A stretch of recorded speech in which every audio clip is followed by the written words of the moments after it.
2020, infamous mobster Pat Musitano was gunned down beside his bulletproof SUV, marking the violent end of a criminal dynasty. Witnesses report a hail of bullets as the attack unfolded. But to understand why this happened, we must go back to where it all began.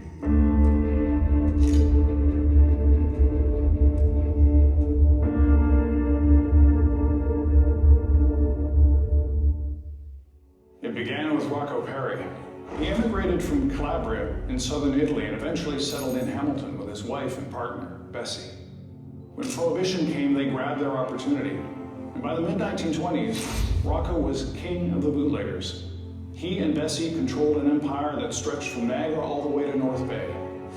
But when Bessie was murdered in 1930, Rocco lost power and eventually he vanished. Ontario fell under the control of the Magadino gang from Buffalo. One of the men who had worked for Rocco and then worked for the Magadino gang was Tony Papelia. His son Johnny soon became Hamilton's most powerful mob boss. I started my career in 1990 with York Regional Police. Organized crime was already established in York Region when I got there. They had investigators assigned to different genres, and the evidence would be gathered through, oftentimes, through surveillance and wiretap investigations. We would also try and use some undercover operations and identify who the players are within these organized crime groups. Born into a family linked to organized crime, Johnny Papelia had run-ins with the law from an early age. But he was groomed by the Magadino gang to take charge. And by the mid-1950s, his territory extended as far as Rocco Perri's had, all the way to North Bay. His businesses were gambling, extortion, and drug trafficking. He was known as the Enforcer, and his name commanded fear. Johnny commanded control. He demanded submission. If he wanted a piece of your business, he expected you to give it to him. And if you dared to resist him, you paid a terrible price. When you look at the organized crime groups, there's a lot of secrecy that goes on with it, and there's a lot of loyalty.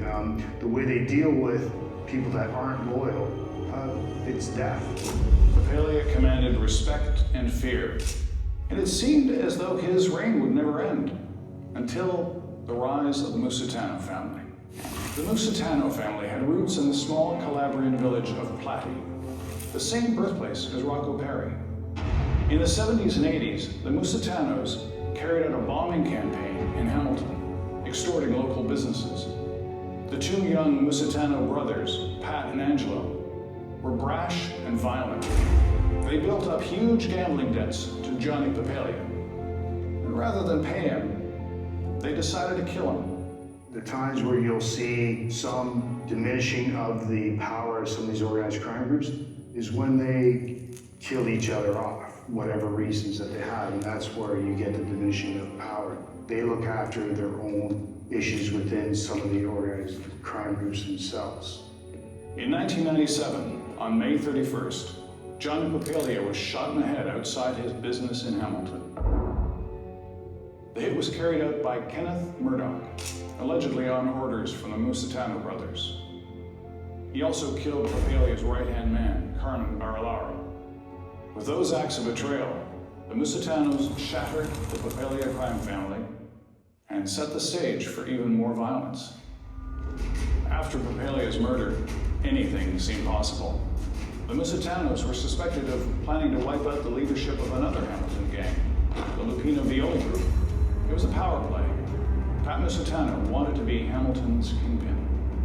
The organized crime groups, they've got their ways of doing business, and it's not the cultural way that we are accepted of doing business. So they don't have to follow the same rules as we do within our judicial system. They have their own little system that they work. Retaliation was inevitable. It took a while, but in 2017, Angelo Musitano was gunned down outside his home. That hit is believed to have been ordered by mafia bosses in Buffalo as payback. The message was clear: no one is untouchable, and no brazen act of rebellion will go unpunished. That person might be a liability, and or they're not useful. Oftentimes, because somebody's messed up, they will have to face their own punishments. When Pat Musitano became the unquestioned head of the family in 2019, he immediately became the next target. In April that year, he was shot 4 times and taken to Sunnybrook Hospital. He survived that attempt on his life, but as one police detective said, he was living on borrowed time. On July 10th, 2020, Pat Musitano's past finally caught up with him. His murder wasn't just the end of a man.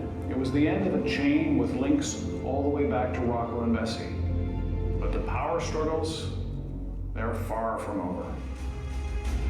From Rocco Perry's rise in the Prohibition era to Johnny Papalia's bloody reign, from the Musitano brothers' betrayal to their violent downfall, power has always come at a cost. And in this world of shadows and secrets, who will seize power next, and how far will the sins of the past reach? Scene 7, take 3.